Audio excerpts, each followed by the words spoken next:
18 अक्टूबर 2025। ओम शांति। आज की साकार मुरली।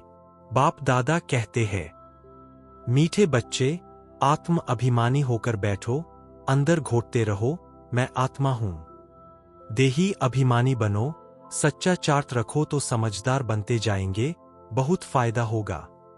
प्रश्न, बेहद के नाटक को समझने वाले बच्चे किस एक लॉ, नियम को अच्छी रीति समझते हैं? उत्तर, यह अविनाशी नाटक है। इसमें हर एक पाठधारी को पाठ बजाने अपने समय पर आना ही है। कोई कहे हम सदा शांतिधाम में ही बैठ जाएं, तो यह लॉ नहीं है। उसे तो पाठधारी ही नहीं कहेंगे। यह बेहद की बातें बेहद का बाप ही तुम्हें सुनाते हैं। ओम शांति। अपने को आत्मा समझकर बैठो, देह अभिमान छोड़कर बैठो। बेहद का बाप बच्चों को समझा रहे हैं।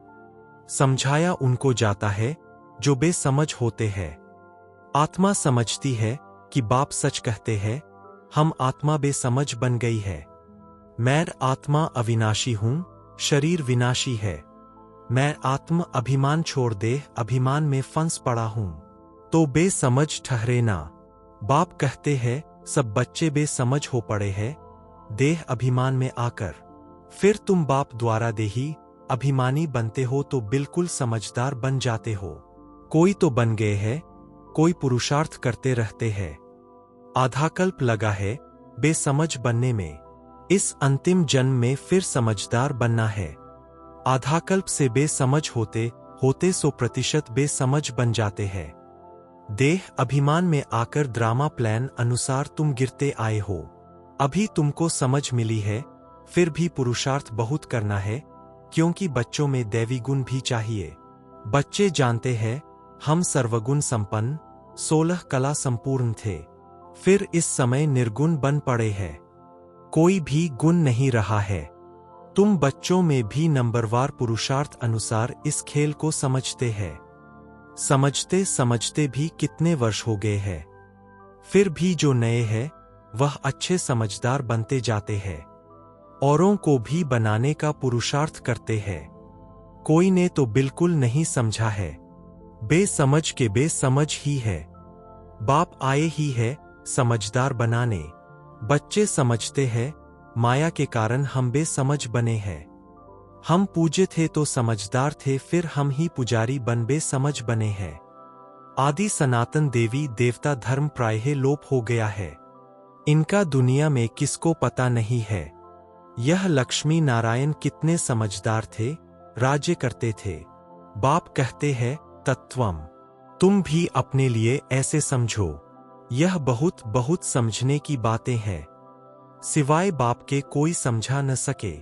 अभी महसूस होता है बाप ही ऊंचते ऊंच समझदार ते समझदार होगा ना। एक तो ज्ञान का सागर भी है, सर्व का सद्गति दाता भी है, पतित पावन भी है। एक की ही महिमा है। इतना ऊंचते ऊंच बाप आकर के बच्चे कह कैसे अच्छी रीति समझाते हैं। बच्चे अब पावन बनना है, उसके लिए बाप एक ही दवाई देते हैं। कहते हैं योग से तुम भविष्य 21 जन्म निरोगी बन जाएंगे। तुम्हारे सब रोग दुख खत्म हो जाएंगे। तुम मुक्तिधाम में चले जाएंगे। अविनाशी सर्जन के पास एक ही दवाई है, एक ही इंजेक्शन आत्मा को आए लगाते हैं। ऐसे नहीं कोई मनुष्य बैरिस्टरी भी करेंगे, इंजीनियरी भी करेंगे। नहीं, हर एक आदमी अपने धंधे में ही लग जाते हैं। बाप को कहते हैं आकर पतित से पावन बनाओ, क्योंकि पतितपने में दुख है। शांतिधाम को पावन दुनिया नहीं कहेंगे, स्वर्ग को ही पावन दुनिया कहेंगे। यह भी समझाया है मनुष्य शांति और सुख चाहते हैं। सच्ची सच्ची शांति तो वहाँ है जहाँ शरीर नहीं, उसको कहा जाता है शांतिधाम। बहुत कहते हैं शांतिधाम में रहें, परंतु लौ नहीं है। वह तो पाठधारी हुआ नहीं। बच्चे नाटक को भी समझ गए हैं। जब एक्टर्स का पाठ होगा तब बाहर स्टेज पर आकर पाठ बजाएंगे। यह बेहद की बातें बेहद का बाप ही समझाते हैं। ज्ञान सागर भी उनको कहा जाता है। सर्व के सद्गति दाता पतित पावन है। सर्व को पावन बनाने वाले तत्व नहीं हो सकते। पानी आदि सब तत्व है, वह कैसे सद्गति करेंगे। आत्मा ही पाठ बजाती है। हठयोग का भी पाठ आत्मा बजाती है। यह बातें भी जो समझदार है वही समझ सकते हैं। बाप ने कितना समझाया है, कोई ऐसी युक्ति रचो जो मनुष्य समझे, कैसे पूज्य सो फिर पुजारी बनते हैं। पूज्य है नई दुनिया में, पुजारी है पुरानी दुनिया में। पावन को पूज्य, पतित को पुजारी कहा जाता है। यहां तो सब पतित है, क्योंकि विकार से पैदा होते हैं। वह है श्रेष्ठ, गाते भी है संपूर्ण श्रेष्ठाचारी। अभी तुम बच्चों को ऐसा बनना है। मेहनत है, मुख्य बात है याद की। सभी कहते हैं याद में रहना बड़ा मुश्किल है। हम जितना चाहते हैं याद में रह नहीं सकते हैं। कोई सच्चाई से अगर चार्ट लिखे तो बहुत फायदा हो सकता है। बाप बच्चों को यह ज्ञान देते हैं कि मन मना भव। तुम अर्थ सहित कहते हो, तुम्हें बाप हर बात यथार्थ रीति अर्थ सहित समझाते हैं। बाप से बच्चे कई प्रकार के प्रश्न पूछते हैं। बाप करके दिल लेने लिए कुछ कह देते हैं, परंतु बाप कहते हैं मेरा काम ही है पतित से पावन बनाना। मुझे तो बुलाते ही इसलिए हो। तुम जानते हो हम आत्मा शरीर सहित पावन थी, अभी वही आत्मा शरीर सहित पतित बनी है। 84 जन्मों का हिसाब है ना। तुम जानते हो अभी यह दुनिया कांटों का जंगल बन गई है। यह लक्ष्मी नारायण तो फूल है ना। उन्हों के आगे कांटे जाकर कहते हैं आप सर्वगुण संपन्न। हम पापी कपटी है। सबसे बड़ा कांटा है काम विकार का। बाप कहते हैं इस पर जीत पहन जगत जीत बनो। मनुष्य कहते हैं भगवान को कोई न कोई रूप में आना है, भागीरथ पर विराजमान हो आना है। भगवान को आना ही है पुरानी दुनिया को नया बनाने। नई दुनिया को सतो प्रधान, पुरानी को तमो प्रधान कहा जाता है। जबकि अभी पुरानी दुनिया है तो जरूर बाप को आना ही पड़े। बाप को ही रचिता कहा जाता है। तुम बच्चों को कितना सहज समझाते हैं, कितनी खुशी होनी चाहिए। बाकी किसका कर्मभोग का हिसाब किताब है, कुछ भी है वह तो भोगना है, इसमें बाबा आशीर्वाद नहीं करते हैं।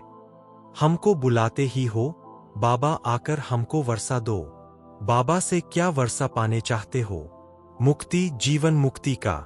मुक्ति जीवन मुक्ति का दाता एक ही ज्ञान सागर बाप है, इसलिए उनको ज्ञान दाता कहा जाता है। भगवान ने ज्ञान दिया था, परंतु कब दिया, किसने दिया, यह किसको पता नहीं है। सारा मून झारा इसमें है। किसको ज्ञान दिया यह भी किसको पता नहीं है। अभी यह ब्रह्मा बैठे हैं, इनको मालूम पड़ा है कि हम सो नारायण था, फिर 84 जन्म भोगे। यह है नंबर 1 में। बाबा बतलाते हैं मेरी तो आंख ही खुल गई। तुम भी कहेंगे हमारी तो आंखें ही खुल गई। तीसरा नेत्र तो खुलता है ना। तुम कहेंगे हमको बाप का सृष्टि चक्र का पूरा ज्ञान मिल गया है। मैं जो हूं जैसा हूं, मेरी आंखें खुल गई है। कितना वंडर है। हम आत्मा फर्स्ट है और फिर हम अपने को देह समझ बैठे। आत्मा कहती है हम एक शरीर छोड़ दूसरा लेता हूं, फिर भी हम अपने को आत्मा भूल देह अभिमानी बन जाते हैं। इसलिए अब तुमको पहले पहले यह समझ देता हूं कि अपने को आत्मा समझ बैठो। अंदर में यह घोटते रहो कि मैं आत्मा हूं। आत्मा न समझने से बाप को भूल जाते हो। फील करते हो बरोबर हम घड़ी घड़ी देह अभिमान में आ जाते हैं। मेहनत करनी है। यहां बैठो तो भी आत्म अभिमानी होकर बैठो। बाप कहते हैं हम तुम बच्चों को राजाई देने आए हैं। आधाकल्प तुमने हमको याद किया है। कोई भी बात सामने आती है तो कहते हैं हाय राम, परंतु ईश्वर व राम कौन है यह किसको पता नहीं। तुमको सिद्ध करना है ज्ञान का सागर, पतित पावन, सर्व का सद्गति दाता, त्रिमूर्ति परमपिता परमात्मा शिव है। ब्रह्मा विष्णु शंकर तीनों का जन्म इकट्ठा है। सिर्फ शिव जयंती नहीं है, परंतु त्रिमूर्ति शिव जयंती है। जरूर जब शिव की जयंती होगी तो ब्रह्मा की भी जयंती होगी। शिव की जयंती मनाते हैं, परंतु ब्रह्मा ने क्या किया? लौकिक पारलौकिक और यह है अलौकिक बाप। यह है प्रजापिता ब्रह्मा। बाप कहते हैं, नई दुनिया के लिए यह नया ज्ञान अभी तुमको मिलता है, फिर प्रायः लोप हो जाता है। जिसको बाप रचता और रचना का ज्ञान नहीं तो अज्ञानी ठहरेना। अज्ञान नींद में सोए पड़े है। ज्ञान से है दिन, भक्ति से है रात। शिवरात्रि का अर्थ भी नहीं जानते, इसलिए उनकी हॉलीडे भी उड़ा दी है। अभी तुम जानते हो बाप आते ही है सबकी ज्योत जगाने। तुम यह बत्तियां आदि जगाएंगे तो समझेंगे इनका कोई बड़ा दिन है। अब तुम जगाते हो अर्थ सहित, वो लोग थोड़े ही समझेंगे। तुम्हारे भाषण से पूरा समझ नहीं सकते। अभी सारे विश्व पर रावण का राज्य है, यहां तो मनुष्य कितने दुखी है। रिद्धि सिद्धि वाले भी बहुत तंग करते हैं। अखबारों में भी पढ़ता है, इनमें ईविल सोल है, बहुत दुख देते हैं। बाबा कहते हैं, इन बातों से तुम्हारा कोई कनेक्शन नहीं। बाप तो सीधी बात बताते हैं, बच्चे तुम मुझे याद करो तो तुम पावन बन जाएंगे, तुम्हारे सब दुख दूर हो जाएंगे। अच्छा, मीठे मीठे सिकी लधे बच्चों प्रति मात पिता बाप दादा का याद प्यार और गुड मॉर्निंग। रूहानी बाप की रूहानी बच्चों को नमस्ते। धारणा के लिए मुख्य सार। 1. यथार्थ रीति बाप को याद करने व आत्म अभिमानी बनने की मेहनत करनी है। सच्चाई से अपना चार्ट रखना है, इसमें ही बहुत बहुत फायदा है। 2. सबसे बड़ा दुख देने वाला कांटा काम विकार है, इस पर योगबल से विजय प्राप्त कर पतित से पावन बनना है। बाकी किन्हीं भी बातों से तुम्हारा कनेक्शन नहीं। वरदान, प्रैक्टिकल जीवन द्वारा परमात्म ज्ञान का प्रूफ देने वाले धर्म युद्ध में विजयी भव। अभी धर्म युद्ध की स्टेज पर आना है। उस धर्म युद्ध में विजयी बनने का साधन है आपकी प्रैक्टिकल जीवन, क्योंकि परमात्म ज्ञान का प्रूफ ही प्रैक्टिकल जीवन है। आपकी मूरत से ज्ञान और गुण प्रैक्टिकल में दिखाई दे, क्योंकि आजकल डिस्कस करने से अपनी मूरत को सिद्ध नहीं कर सकते, लेकिन अपनी प्रैक्टिकल धारणा मूरत से 1 सेकंड में किसी को भी शांत करा सकते हो। स्लोगन, आत्मा को उज्ज्वल बनाने के लिए परमात्म स्मृति से मन की उलझनों को समाप्त करो। मातेश्वरी जी के अनमोल महावाक्य। योग से ही मुक्त होने की शक्ति मिलती है। पहले तो अपने को एक मुख्य पॉइंट ख्याल में अवश्य रखनी है, जब इस मनुष्य सृष्टि झार का बीज रूप परमात्मा है, तो उस परमात्मा द्वारा जो नॉलेज प्राप्त हो रही है वो सब मनुष्यों के लिए जरूरी है।